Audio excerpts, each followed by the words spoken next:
Você sabia que Deus ordenou que seu povo buscasse com dedicação o dom de profecia? Eu creio que nós, como corpo de Cristo, temos que profetizar sobre esse exato momento onde a igreja, onde o mundo está vivendo. Vem aí a quarta-feira profética do Clamor, evento ministrado pelo Clamor pelas Nações, ao vivo, online e gratuito. E vamos ter uma galera assim top ministrando. Eu quero te dizer, não perde. Vai ser um tempo precioso. Nós vamos entender melhor sobre profecias e, claro, profetizar a bênção do Senhor sobre os dias da Escola do Clamor online, onde as vagas serão abertas durante a quarta-feira profética. Não deixe de participar. Simplesmente coloque seu e-mail, nós vamos enviar um link para você, onde você vai poder participar gratuitamente. Deus te abençoe. Deus abençoe você. Que Deus te abençoe. Participe com a gente. Sabe, queridos, nós estamos vivendo um tempo difícil. Na verdade, estamos vivendo um tempo de, eu posso dizer, uma guerra de altares. Em tantas nações, você pode se sentar. Há uma guerra de altares nas nações, há uma guerra de altares em todos os cantos e a gente não percebe. E nós hoje estamos em missões fora do Brasil. Deus nos levou para fora do Brasil. Estamos hoje morando na Flórida e estamos implantando um instituto bíblico. Lá esse ano já estamos lançando esse instituto. E temos um trabalho missionário que a gente quer implantar em Cuba. Apoiamos um trabalho que existe no Haiti, em tantas nações da terra. Mas todas as vezes que eu piso no Brasil, eu venho praticamente de 2 em 2 meses ao Brasil, eu vejo sim, há uma guerra de altares aqui, sabe, Beth? Uma guerra de altares. Como existe uma guerra na política, existe também uma guerra dentro da igreja.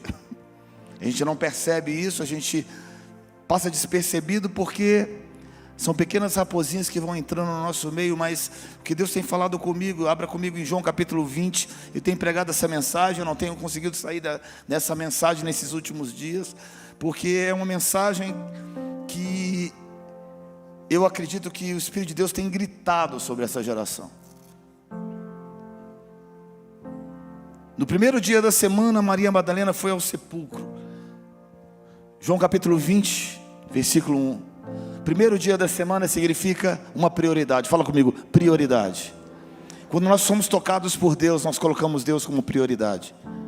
Quando nós realmente temos Ele como o maior de tudo nas nossas vidas, nós colocamos Ele como o único objetivo de nossas vidas. A grande razão pela qual o Evangelho tem sido misturado no Brasil é porque nós não temos colocado Ele como prioridade. E eu comecei a falar, Deus, mas essa geração, e Deus falou, não, Ricardo, eles não têm culpa, porque não têm sido tocados. Quando você não é tocado, você vive debaixo do medo, porque onde estavam os discípulos? Onde estavam todos os discípulos ali? Os discípulos estavam com medo, presos, estavam num quarto esperando alguma coisa acontecer. Assim como são muitos de nós, somos tocados por Deus, mas não ao ponto de dar tudo para Ele. Então João capítulo 20, versículo 1 diz que no primeiro dia da semana uma mulher chamada Maria Madalena, essa mulher foi ao sepulcro ungir o corpo do Senhor. Sabe por quê? Porque ela perdeu tudo. Quando você coloca Ele como prioridade, em primeiro lugar você tem que ter perdido alguma coisa para colocar Ele como prioridade. Se você nunca perdeu nada na sua vida em prol do Evangelho, você não conhece o Deus que entregou tudo por amor a você. Nós conhecemos um outro Evangelho e hoje a gente consegue ter um Evangelho dentro de um Evangelho. Um Evangelho sem cruz, um Evangelho do entretenimento, um Evangelho onde as pessoas elas estão na igreja, mas elas não têm vida. E fica a pergunta, aonde nós vamos chegar? Eu não sei, mas eu sei que Deus te ama. Diga para o teu irmão, Deus te ama, Ele quer alcançar você.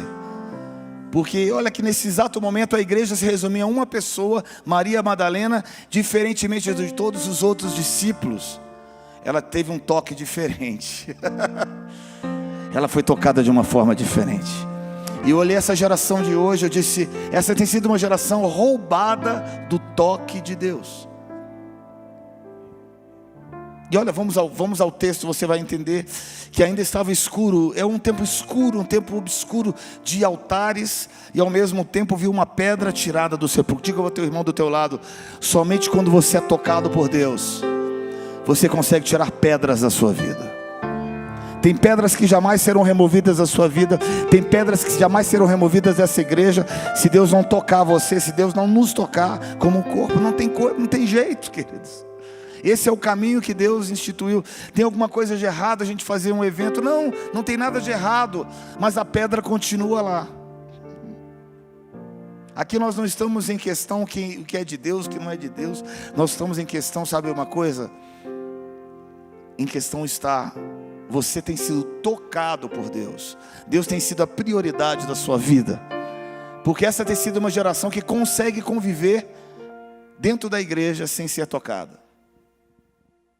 E a Bíblia diz aqui que no versículo 1, ela viu uma pedra tirada do sepulcro. No versículo 2 ela correu. Quando você é tocado por Deus, você corre. Você não consegue se conter, querido. Diga ao teu irmão, quando eu sou tocado por Deus, eu começo a correr. Sabe, você começa a correr para um propósito. Você começa a correr pelas nações, ou correr em direção a almas. Você começa a correr em direção a propósitos. Se você não tem propósito, é porque você nunca foi tocado. Essa é a grande verdade. Existe uma geração que não tem sido tocada dentro da igreja. Existe uma geração que está dentro da igreja, mas perde Deus dentro da igreja. Por quê? Porque não tem sido tocada. Na verdade, é uma geração roubada, Beth, roubada do privilégio de ser tocado. E fica uma pergunta para todos nós: o que fazer? Devemos fazer como Maria. Ela correu na direção daqueles que não haviam sido tocados. Todo o potencial de Pedro, todo o potencial dos discípulos, e ela correu na direção deles e contou que algo havia acontecido sobrenaturalmente. No versículo 2, e ela disse: levar o Senhor do sepulcro e não sabemos onde o pusemos. Quer dizer, ela começou a despertar que alguma coisa sobrenatural estava acontecendo. Versículo 3 diz que Pedro saiu com outro discípulo e foram ao sepulcro. Os dois correram juntos, mas João chegou na frente. Diga para o teu irmão do teu lado: quem é íntimo de Deus sempre chega na frente. Quem é íntimo de Deus sempre ouve primeiro. Não adianta, Deus não respeita a liderança. Isso não é uma heresia, é bíblico. Deus sempre fala com aqueles que são íntimos dele, independente de liderança, independente da gente acreditar ou não. É assim que o reino funciona. Na verdade, nós líderes devemos ser os primeiros a sermos quebrados, os primeiros a ouvir a Deus. Mas nem sempre acontece assim. Nem sempre acontece assim, porque Deus, Ele está olhando o coração daqueles que são íntimos dele. Uma coisa é uma função, outra coisa é intimidade com Deus. E a Bíblia fala que eles correram juntos, mas João chegou primeiro. Diga comigo, João chegou primeiro. Quando João chegou primeiro, Pedro assumiu a liderança. É sempre assim, queridos. Os íntimos abrem a porta para a liderança. Os íntimos abrem a porta muitas vezes para uma liderança que é humilde e entende o que Deus está fazendo, mas eles vêm na frente e depois eles dão espaço. Porque o propósito dos íntimos não é simplesmente tomar um lugar, mas abrir portas e trocar ambientes. E eu comecei a pensar sobre esses ambientes, e Deus me deu uma palavra, está em Josué, falando exatamente sobre as muralhas de Jericó. Eu comecei a pensar: Deus, por que levou 7 dias? Beth, por que levou 7 dias, pastor, para que eles rodeassem Jericó, e no último dia eles gritassem e os muros de Jericó caíssem? E Deus me deu uma revelação. Deus me disse assim: Ricardo, você não entendeu que a cada volta de um dia representava uma construção de um novo ambiente espiritual. Então eles rodeavam Jericó e construíram uma intimidade com Deus, e um ambiente espiritual foi transformado, porque Josué, ele tinha consciência do que ia acontecer, mas o povo não. Então eles precisavam construir a ideia dentro deles, o reino precisava estar dentro deles para depois se exteriorizar. Então a cada dia era um novo ambiente sendo construído. O primeiro dia, o segundo dia, a fé estava sendo aumentada, a glória de Deus começou a aumentar, o ambiente espiritual começou a crescer naquele lugar e dentro deles também. Terceiro dia, quarto dia, quinto dia, sexto dia, e aquilo que simplesmente era uma ideia: vamos marchar ao redor de Jericó, agora a visão estava dentro deles. E aí eu pensei: então por que no último dia eles rodeavam 7 vezes? Porque a cada volta eles se lembravam daquilo que Deus estava fazendo. No último dia eles rodeavam 7 vezes, porque eles lembravam tudo aquilo que Deus havia construído naquele dia anterior. Então quando eles gritaram, não simplesmente eles gritaram, eles liberaram os ambientes que foram construídos dentro deles. Diga para o teu irmão do teu lado assim: eu vou construir novos ambientes com Deus. Eu preciso construir novas atmosferas com Deus, para que o mundo sofra o impacto da glória de Deus. Eu preciso construir ambientes, em primeiro lugar, na minha vida, em segundo lugar, nas pessoas que estão ao redor de mim, para que haja um impacto do reino de Deus. E os muros caíram não simplesmente porque eles gritaram, mas porque os ambientes haviam sido edificados dentro deles. João capítulo 20, versículo 5 diz que eles correram juntos e eles se abaixaram. O reino de Deus é feito no quebrantamento, na humildade. Queridos, não existe reino de Deus se não existe quebrantamento e humildade, de sempre querer conhecer aonde Deus está. Não onde a minha ideia está, não naquilo que eu quero fazer, mas onde Deus está. E sempre você vai encontrar Deus no chão. Você sempre vai encontrar Deus nos pés. Porque foi lá que Maria encontrou Jesus. É lá que você encontra Ele. E eles se abaixaram e viu os lençóis, mas não entrou.